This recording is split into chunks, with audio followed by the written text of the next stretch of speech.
Welcome. It's so good to be with all of you again. And we'll start, of course, with our bracha. Baruch atah Adonai Eloheinu melech haolam asher kitshanu b'mitzvotav v'tzivanu la'asok b'divrei Torah. Amen. So as we continue now, of course, we're on to Parshat Ekev. We're on to the next Parsha. And we're going to come across one of those passages that deals with wiping out the Canaanites. And I've given it a lot more thought. I've tried to come up with something. You've heard me approach it from this point of view, but let's get into the text, and then as we need to, I'll try and give the suggestion that allows me to be able to absorb this without simply rejecting it. Is this where the curses come in? No, they don't come in for quite a while. Oh, okay. Yeah, no, they don't come until Ki Tavo. So that's quite a few parshiot down the line. V'gam et hatzira. So Moses is telling them that they're going to be successful, right? That they should know that God is essentially going to assist them in taking on these 7 Canaanite nations that are very powerful, certainly powerful in comparison with the Israelites. The gam et hatzira, and also the hornet. That's the way the word tzira is usually translated. Yishalach Hashem Elokecha bam. The Lord your God will send amongst them. Ad avod hanisharim v'hanistarim mipanecha, until those who remain and those who are in hiding, are hiding away from you, are destroyed from before you. Okay. So we have a Rashi on this. Tzira, it's not a word we come across very often. I believe that this was mentioned actually maybe back in Exodus 2, this idea of God assisting them through natural causes. So, min sheretz ha'of, it is a kind of flying insect, shahaita zoreket bahem mara, which would cast into them poison, umisarastan, and castrate them, umisam'a et enehem, and would blind their eyes, bechol makom, in every place, shahayu nistarim sham, where they would hide. So of course this raises issues of credulity, and I understand. Maybe we try and explain this metaphorically. It's, as it's stated, it's not a metaphor. But we can certainly at least take it on the point of view that there's certainly natural issues that are involved in any kind of military campaign. And the Torah is saying what it's saying here. So I did have an interesting experience yesterday. And this is definitely for whatever it's worth to you. So yesterday I was conducting services and I was outside, and there was this tiny little gnat that was bothering me a lot. And I, first of all, I know better than to try and see if I can, I didn't go for a fly swatter. I wasn't going to go do that. And there's some sense on Shabbat there that sort of, I'm not sure if it's Heschel who described it as leave the world alone day. Okay, I'm not sure those are his words, but I've certainly heard Shabbat described that way. And I also know that generally, unless it's a source of danger, you really need to leave these things alone. And that was just crazy. I mean, this is a crazy thing, but the net was on my hand, and I said, can you just please leave me alone? Just please, no, you're bothering me, leave me alone. And go figure. I didn't get bothered by the gnat again. I don't know. It's crazy, right? Crazy. So, and this is being recorded, right? So testifying against myself. But I know that there's certainly within the tradition, there's a sense that God uses natural causes to do what God needs to do. So maybe it's oversimplistic. I don't know. It's there. So, and this isn't the real difficulty for me anyway. right? Okay, so lo ta'arutz mipnehem, you shall not stand in dread from them. This is simply saying, this is where I got this from, Sepharia. You shall not stand in dread of them. Ki Hashem Elokecha bekirbecha, for the Lord your God is in your midst. El Gadol v'Norah, a great and awesome God. I don't think there's any Rashi on that, so keep going. V'nashal Hashem Elokecha et hagoyim ha'el mipanecha, and Hashem your God. By the way, notice how it keeps saying Hashem your God. It keeps referring to God. It doesn't say Hashem, right? It doesn't simply say Ha-Elohim. It just keeps saying Adonai Elokecha, right? The Lord your God. And this, to me, is connoting what we've discussed before about the fact that people can believe in God. It doesn't mean necessarily that God is their Elohim. And that this is the implying that as long as Adonai is Elohecha, and that has to do with a two-way street, right? So in other words, if we accept Adonai as our Elohim, then these kinds of things can happen. Okay, so he will dislodge these nations mipanecha, from before you, me'at ma'at, little by little. Lo tuchal kalotam maher. You will not, this is not going to be instant gratification, right? You shall not destroy them quickly. Pen, why not? Why not? Pen tirbe alecha chayat hasadeh, lest the beast of the field overcome you. So this actually raises an issue for Rashi. And he's going to lay out the fact that there is somewhat of a contradiction here in that statement. And we're going to go into the Rashi and take a look at this. Pen tirbe alecha chayat hasadeh, lest the beast of the field overcome you. Something like that, right? Multiply against you. So, overcome you. V'halo im osim rutzono shel makom. V'halo, this is sort of a statement of surprise, okay? But isn't it the case that if they perform the will of the divine, if they perform the divine will, ein matirin et hachaya, ein mityarin min hachaya, they do not have to be in dread of wild animals.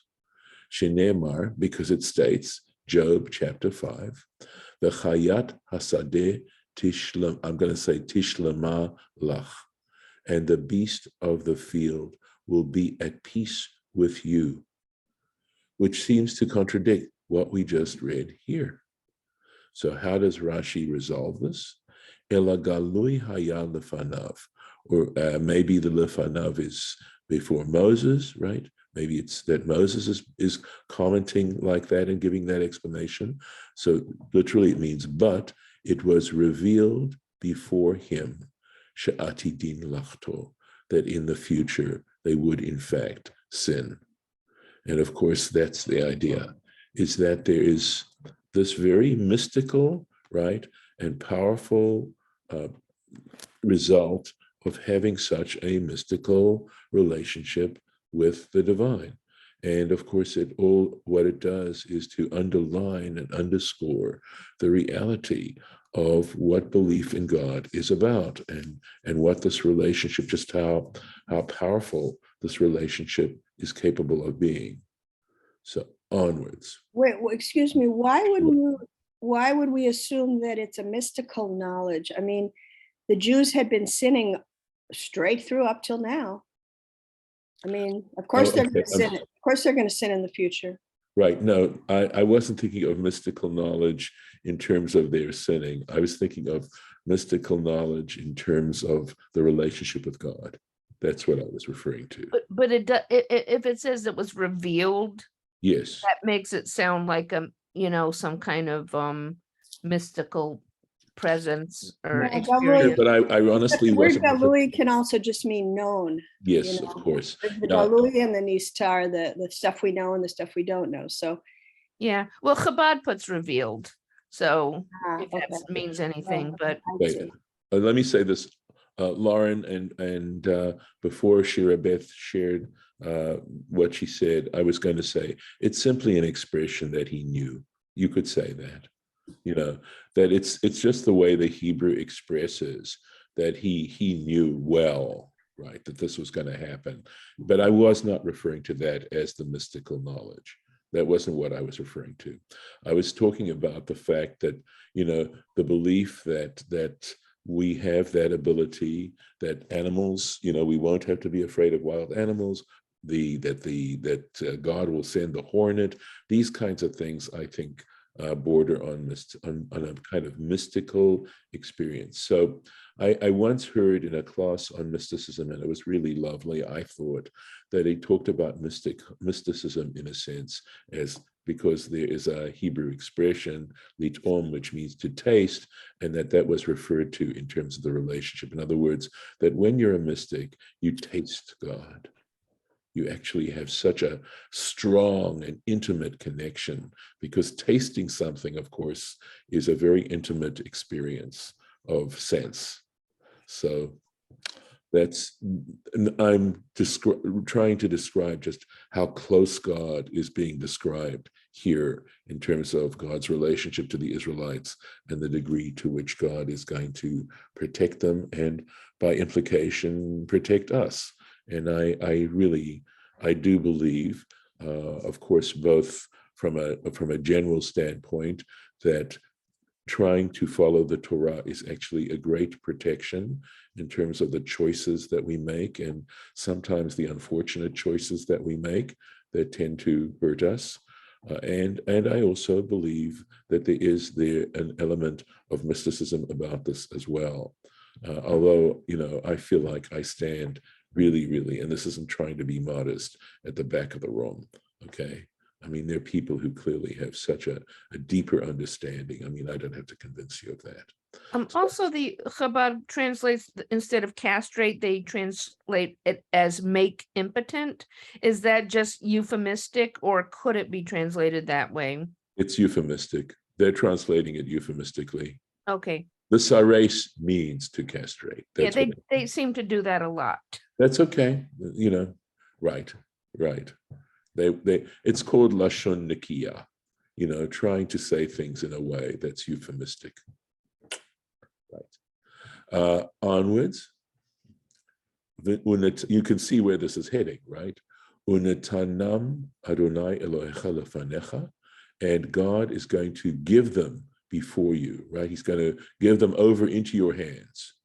V'hamam mehuma gedola, and he will cause them great confusion ad hishamdam, until he has destroyed them. Okay. Or it could also mean hishmadata otam, right? It could definitely be there until you have destroyed them. Here we go. This is some interesting Rashi going on here. So Rashi is going to be grammatical. He's going to explain something. And he says this word, vahamam nakud kamatz kulo, that if you look at the word hamam, this is the kamatz, this little vowel sign is called a kamatz, right? And he says the word is completely vocalized with two kamatzim, right?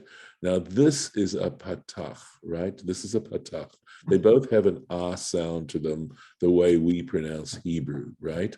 And what he's going to tell you and what you need to know is that generally vahamam, which means and they will be confused, right? It's because of this vav here.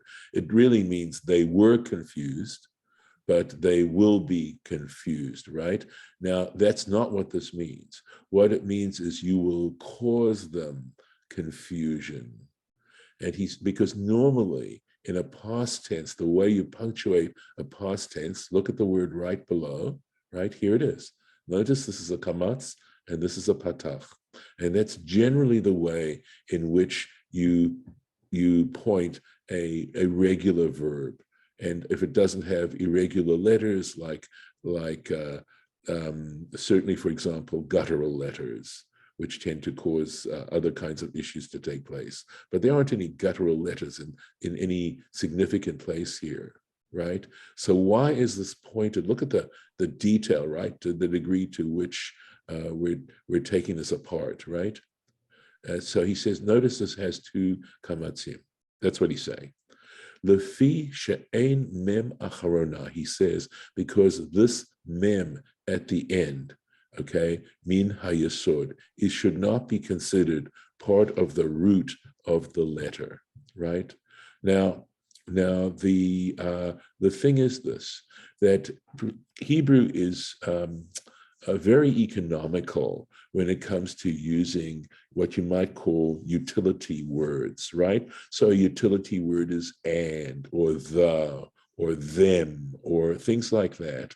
So instead, what it does is, so for example, instead of the word and, we've got a letter, the, right? Instead of the word the, very like hasadeh, right? This ha here, it means the, so we have a letter, right? But we also have what are called pronominal suffixes. In other words, where we add letters onto a word to indicate a pronoun. So lefanecha is actually made of two words, right? Lifnei otcha. So this cha at the end is a pronominal suffix because it means before you. And the you, of course, is the pronoun, right? So the mem at the end of a word can stand for the pronominal suffix them. And what Rashi is saying is that this is pointed like this to mean, okay, that something to the effect of either he or he will confuse them. There's the pronoun, right? So that's what he says. It's not part of the root, it's a pronominal suffix. And so these two letters are the root. And he says, Vaharehu kamo, and it is as if it is saying, Vaham otam, and confuse them. Aval, but, there's a but, in Isaiah 28, Vahamam galgal eglato, right? There, okay, if you go to Isaiah there, you'll see that it's pointed differently. And it means galgal eglato means, or agalto, the wheel of his cart is confounds it, although there's the it there, but it's not, it's referring it's mentioned later on, okay? But there it simply is a verb, is Rashi's trying to say, and it's pointed with the kamatz and the patach, so it confounds the grain, right? So really, it just means, and the wheel of his cart confounds, what it means is to thresh up, to mix up the grain, okay, is what it's referring to.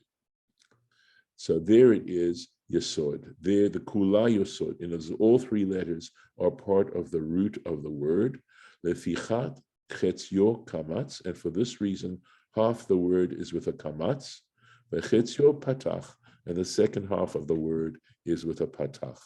Kesha'ar pa'al shel shalosh otiyot, like any other verb with three letters. So that's not the general nature of Rashi's commentaries, as you know, but every so often he does go into what we call dikduk, which means where you take apart a word. It means grammar. That's how you translate that word. But it really comes from a meaning of ledakdek, means to sort of really look into the details of something, to be meticulous. So to parse, I suppose we could say, right? As I understand the word parse. Let's keep going here. Okay. V'natan malchehem beyadecha, he will place their kings in your hand, in other words, under your control, right? V'ha'avadata et shemam, and you should destroy their name. Mitachat hashamayim, from under heaven. What's this talking about, right? Genocide. Lo yityatzev ish befanecha, no man shall stand before you or in your presence, ad hashmidcha otam, until you have completely wiped them out. Now, you know that I struggle with these kinds of statements in the Torah, and yet I don't want to reject parts of the Torah. What I will try to do is reinterpret these kinds of parts of the Torah. Perhaps the easiest part of this is to consign it purely into this situation there, and to say this isn't a general mitzvah for the future. It is a mitzvah that they had to practice strictly back then. Okay, it doesn't solve all problems, but at least it reduces the problem, and it definitely goes against the idea that we should be applying these kinds of things nowadays. So Torah is not speaking about nowadays here. But on the other hand, what's it also talking about? Well, it's been some time since I've discussed this, but there's a very great quality in like reading the book of Psalms, where you're asking God to destroy your enemies.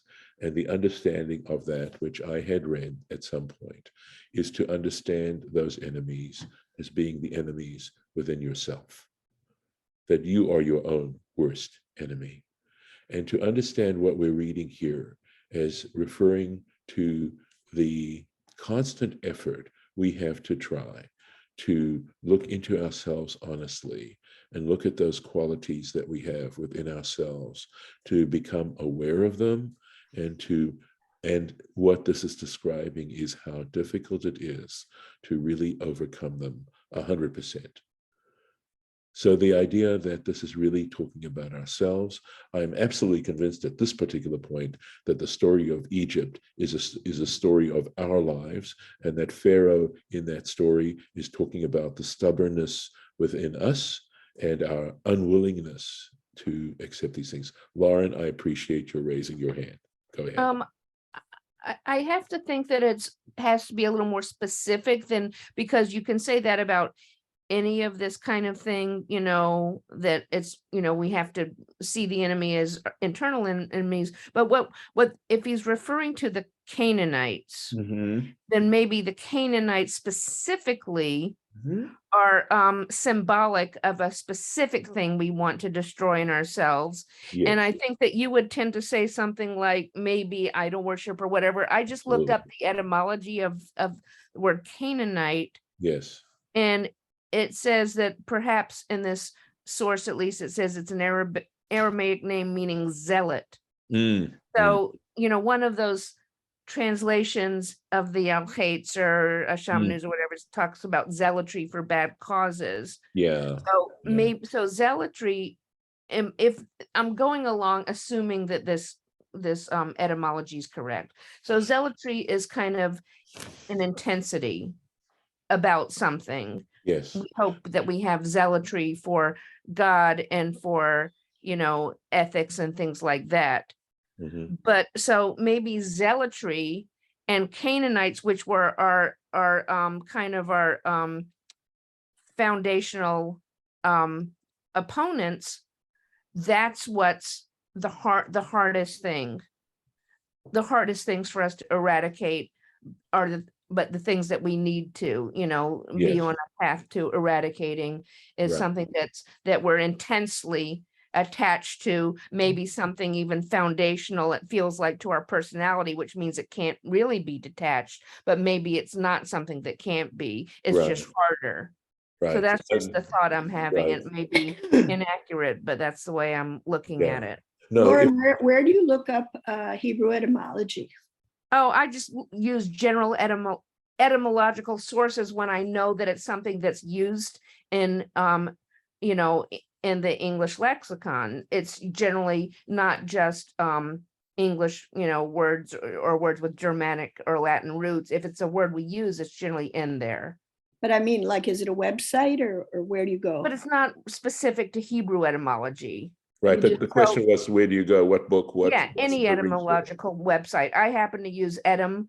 I have it's Edom Online, I think it's called, but ETYM?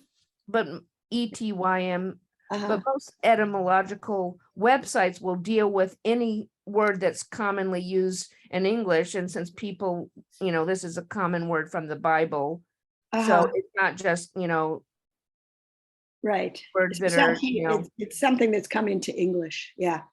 yeah. Okay. Good. Thank you. So I have two more comments to make that are unrelated, but related to this general subject. First of all, interestingly enough, the word Canaanite is used. I don't have the reference for you, but the reference is used as Canaanite, meaning merchant. So that's sort of interesting. Oh, it appears that way in Eshet Chayil. Yes. Oh, okay. Interesting. Okay. Mhm. Apparently it appears elsewhere as well. But at any rate, I'm aware of that.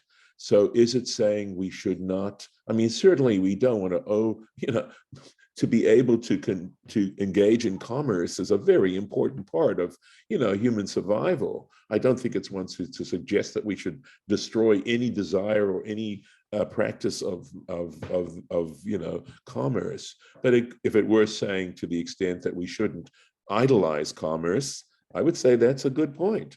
Certainly something worth thinking about, and how people devote their lives to nothing but making money.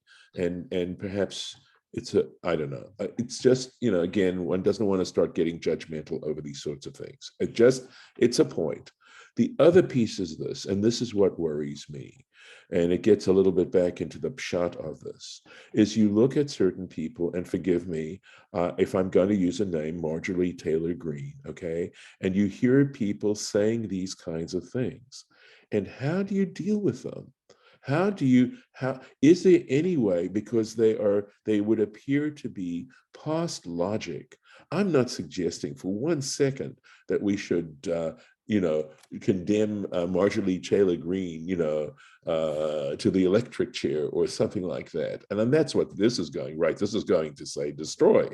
But on the other hand, how does one deal with people who are so far gone in their thinking that they would happily get rid of you? And I don't believe two wrongs make a right. But how do you rehabilitate such people? And it's an issue. You're referring to demagogues. Yes. And the former president was also one. And these are people, who are using various tools to stir up and lie division. and lie without even thinking about it, and perhaps believe their own yes, lie. they don't always believe what they say. They're trying to stir up divisions. They're trying to get people to support them by being outrageous, because to connect into people's anger and frustrations. Right. And the only way to deal with that is to look at the roots of why people are willing to support such demagoguery.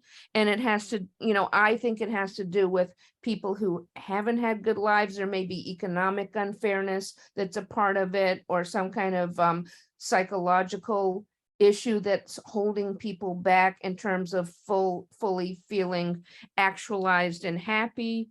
And some people, I don't think people in their right minds who are very healthy and have a great feeling about their future are going to easily turn towards demagoguery. So I don't think it's about the demagogues themselves. I think it's about trying to help the lower echelons of society. And I'm not meaning lower in terms of class. I'm meaning in terms of people who feel they're out of it. They feel like they're not getting, and maybe they haven't gotten what they've deserved since birth in terms of the proper emotional nourishment, etc. And, all kinds of deprivations that people maybe suffer that corrupt their souls and make them angry and hostile and desperate, and then willing to turn towards demagoguery as something that makes them feel powerful and feel better and feel better than,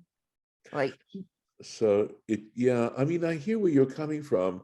I'm not convinced necessarily that people are willing to accept or show appreciation. I'm not an expert at this at all. I feel it's a very broad and challenging field. how do you I agree with rehabilitate that. I didn't people? say that people are. I mean, I'm not that saying you're wrong in terms of willingly etiology. do this. I'm sorry. Go I ahead. didn't say people are going to be willingly change. Yeah. I'm saying that, it's a difficult thing because we have a lot of people who are born into situations in which they're not having Right. their needs met appropriately in one way or the other. And if we can't change that, we probably can't stop this stirring up of hatred. So how does one do it? Okay, so listen, because I'm sort of out of time, I want to end with a little story that I learned as a child. And I think the person involved was Chasdai ibn Shaprut.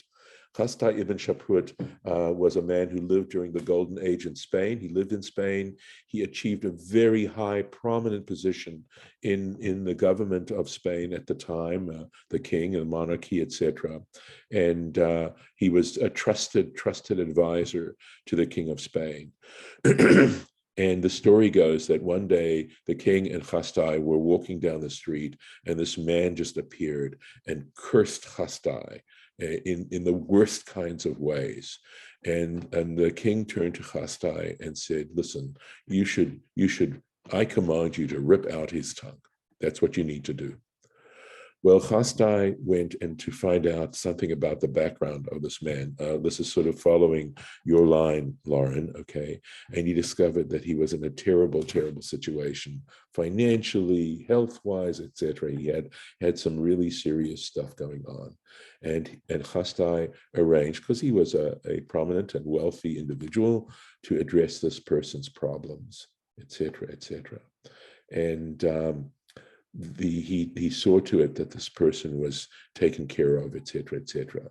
And it turned out that he and the king were walking down the street, and guess what happened? This man showed up again, and he yelled out, look at Chasdai, what a great individual he is, what a blessing he is to society. He is a man who understands people's needs, and he's a great person.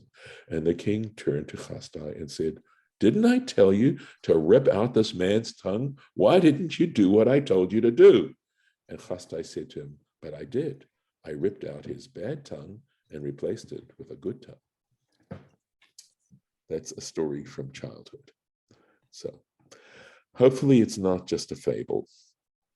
And with this, I'm going to stop the recording and the share.